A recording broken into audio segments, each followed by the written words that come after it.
Ketika dunia baru saja bangkit dari luka Perang Dunia Kedua, sebuah negara kecil bernama Israel mendeklarasikan kemerdekaannya pada 14 Mei tahun 1948, hanya beberapa menit setelah deklarasi itu, Amerika Serikat menjadi negara besar pertama yang secara resmi mengakui keberadaan Israel. Keputusan itu bukan hanya soal simpati terhadap korban Holocaust, tapi juga strategi jangka panjang yang masih terasa sampai hari ini.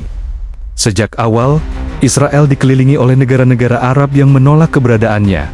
Perang pun pecah. Dalam kondisi genting, Amerika melihat Israel bukan hanya sebagai korban sejarah, tapi sebagai calon sekutu strategis di wilayah paling bergolak di dunia Timur Tengah.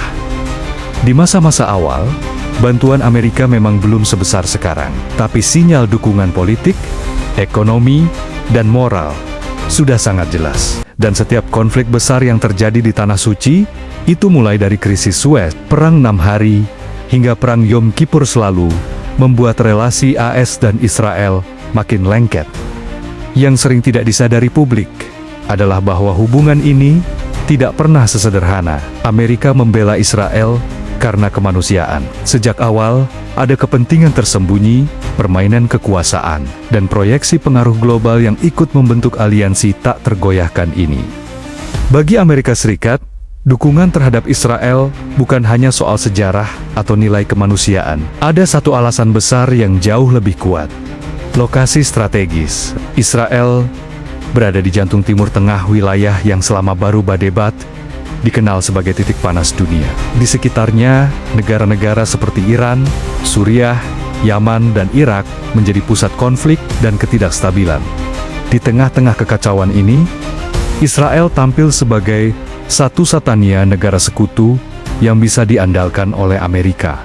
Bagi Washington, memiliki mitra militer dan intelijen seperti Israel di kawasan ini berarti satu hal penting. Amerika dapat memantau pergerakan negara-negara yang menjadi ancaman, menjaga kepentingan ekonominya, serta merespons cepat jika terjadi krisis militer atau politik. Israel juga menjadi pangkalan tak resmi bagi berbagai kepentingan Amerika, dari pengumpulan data intelijen, pengujian sistem senjata, hingga pengawasan terhadap ancaman terorisme. Tanpa perlu mengirim ribuan pasukan seperti di Irak atau Afghanistan, Amerika bisa memanfaatkan keberadaan Israel untuk menjalankan operasi-operasi sensitif dengan lebih efisien dan hemat biaya. Dalam dunia geopolitik, kepercayaan adalah mata uang yang paling mahal. Dan bagi Amerika, Israel sudah membuktikan dirinya sebagai mitra yang loyal, tak peduli siapa yang memimpin Gedung Putih.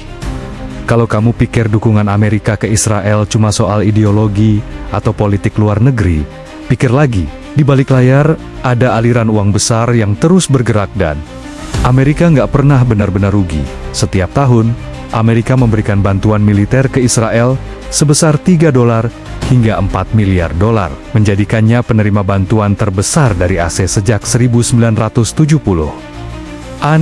Tapi lucunya, sebagian besar dari uang itu harus digunakan untuk membeli senjata dari perusahaan Amerika sendiri. Artinya, uang itu sebenarnya hanya berputar balik. Israel juga bukan sekadar pembeli. Negara ini menjadi laboratorium hidup bagi senjata dan teknologi militer Amerika. Banyak senjata, sistem pertahanan, dan drone pertama kali diuji dalam konflik nyata di wilayah Israel. Jadi, sebelum produk-produk itu dijual ke dunia, Israel sudah lebih dulu mengetesnya di medan perang. Kerjasama ini menciptakan efek domino. Industri militer Amerika Serikat untung, Israel dapat perlindungan, dan Amerika punya data real-time untuk terus menyempurnakan senjatanya. Dan jangan lupakan satu sektor lagi, teknologi tinggi, dari sistem pertahanan Iron Dome, teknologi siber, hingga inovasi drone dan AI. Israel jadi mitra utama bagi Amerika dalam mengembangkan alat-alat canggih untuk peperangan masa depan. Dengan kata lain, dukungan ke Israel bukan donasi. Ini investasi strategis yang sangat menguntungkan secara ekonomi, militer, dan teknologi. Hubungan Amerika dan Israel bukan cuma dibentuk oleh konflik internasional, tapi juga oleh kekuatan politik domestik di Washington DC. Di balik layar, ada kelompok-kelompok berpengaruh yang selama puluhan tahun telah memastikan bahwa siapapun yang duduk di Gedung Putih, dukungan terhadap Israel tidak akan goyah. Yang pertama dan paling terkenal adalah AIPAC, American Israel Public Affairs Committee. Ini adalah lobi pro-Israel paling kuat di Amerika. Mereka punya akses langsung ke anggota Kongres, pengaruh besar di Senat, dan jaringan donatur politik yang luas. Politisi Amerika tahu satu hal, menentang Israel berarti kehilangan dukungan pemilu. Tapi kekuatan lobi bukan satu-satunya alasan. Ada juga dukungan kuat dari kelompok Kristen Evangelis di Amerika. Mereka percaya bahwa mendukung Israel adalah bagian dari misi keagamaan. Berdasarkan interpretasi Alkitab, bahwa kembalinya bangsa Israel ke Tanah Suci adalah bagian dari rencana ilahi. Dari segi pemilu, suara komunitas Yahudi Amerika juga memainkan peran penting terutama di negara-negara bagian kunci, seperti New York, Florida, dan California. Kombinasi antara kekuatan ekonomi, jaringan media, dan pengaruh budaya membuat dukungan terhadap Israel menjadi bagian dari strategi politik jangka panjang. Jadi ketika kita bertanya, kenapa Amerika selalu mendukung Israel? Jawaban besarnya seringkali bukan di Timur Tengah, tapi ada di dalam negeri mereka sendiri. Di Kongres, gereja, ruang debat politik, dan kotak suara. Meski hubungan Amerika dan Israel terlihat kuat dari luar, bukan berarti semua orang di Amerika setuju dengan kebijakan itu. Justru dalam beberapa dekade terakhir, kritik dari dalam negeri Amerika sendiri makin keras dan terbuka. Banyak warga Amerika, terutama generasi muda, mempertanyakan, kenapa pajak mereka harus digunakan untuk mendanai senjata yang digunakan di konflik yang tidak mereka pahami sepenuhnya. Di berbagai kota besar seperti New York, Chicago, hingga San Francisco, protes muncul saat konflik antara Israel dan Palestina memanas. Di kampus-kampus ternama seperti Harvard, Yale, hingga UC Berkeley, mahasiswa menggelar unjuk rasa dan forum diskusi. Mereka menuntut transparansi, keadilan, dan mempertanyakan narasi tunggal yang terlalu membela satu pihak. Di media sosial, gerakan digital seperti Free Palestine semakin populer, dan banyak tokoh publik mulai angkat suara menentang kebijakan luar negeri Amerika yang dianggap bias terhadap Israel. Bahkan di Kongres Amerika Serikat sendiri, mulai muncul anggota legislatif progresif yang secara terbuka mengkritik dukungan tak bersyarat terhadap Israel. Tokoh-tokoh seperti Bernie Sanders, Ilhan Omar, dan Alexandria Ocasio-Cortez menjadi suara alternatif di tengah dominasi pro-Israel.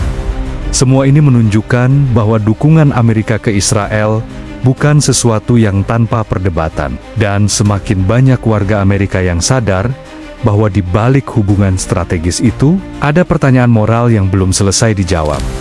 Setiap kali Amerika membela Israel dalam konflik besar, citra globalnya ikut diuji. Banyak negara di dunia, terutama di Timur Tengah, Asia Selatan, dan Afrika Utara melihat dukungan itu sebagai sinyal bahwa Amerika tidak netral, bahkan tidak adil.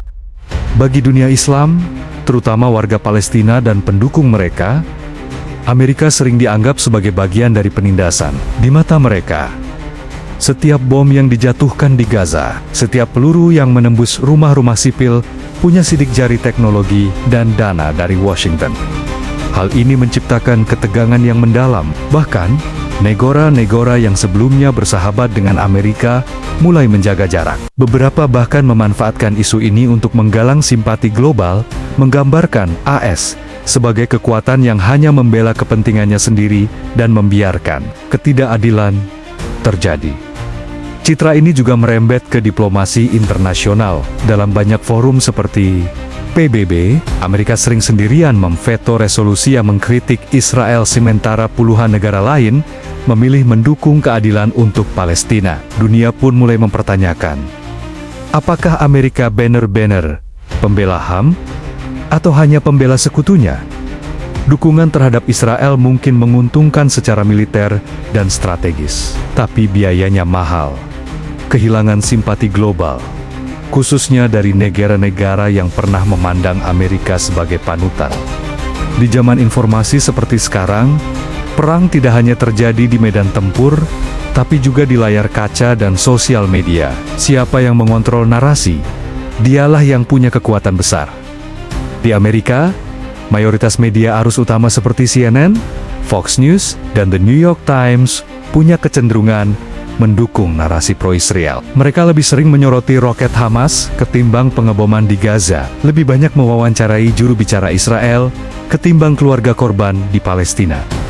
Bahasa yang dipakai media juga punya peran besar.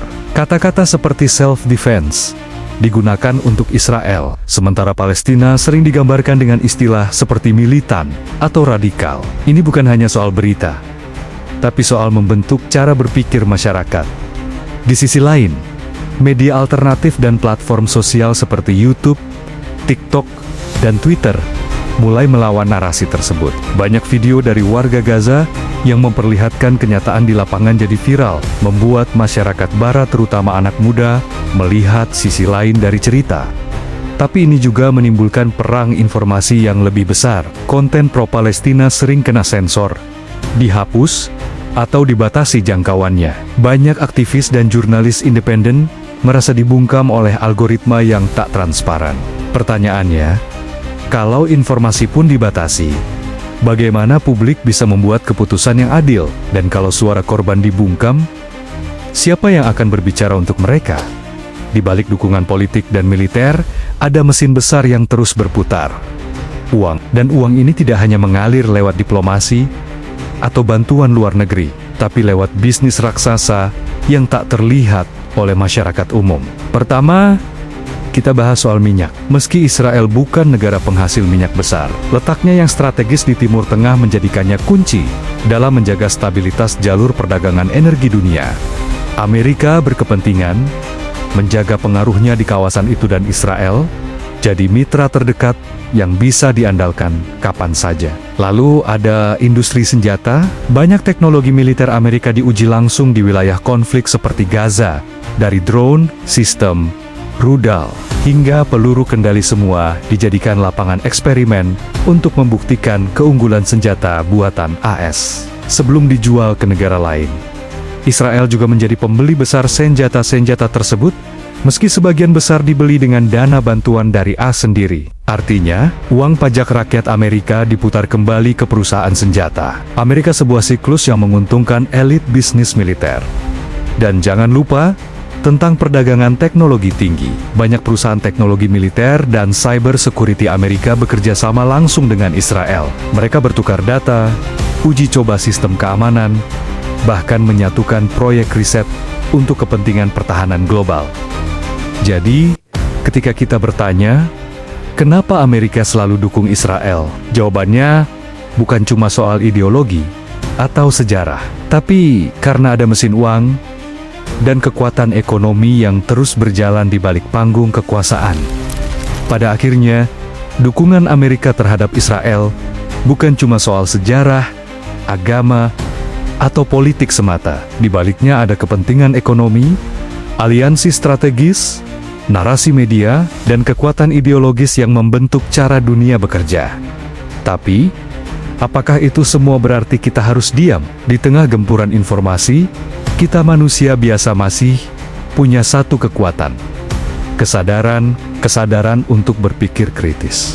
Untuk bertanya, untuk melihat, bukan hanya siapa yang kuat, tapi juga siapa yang terluka. Tetap jadi penonton yang berpikir, bukan cuma yang menerima. Sampai ketemu di video berikutnya.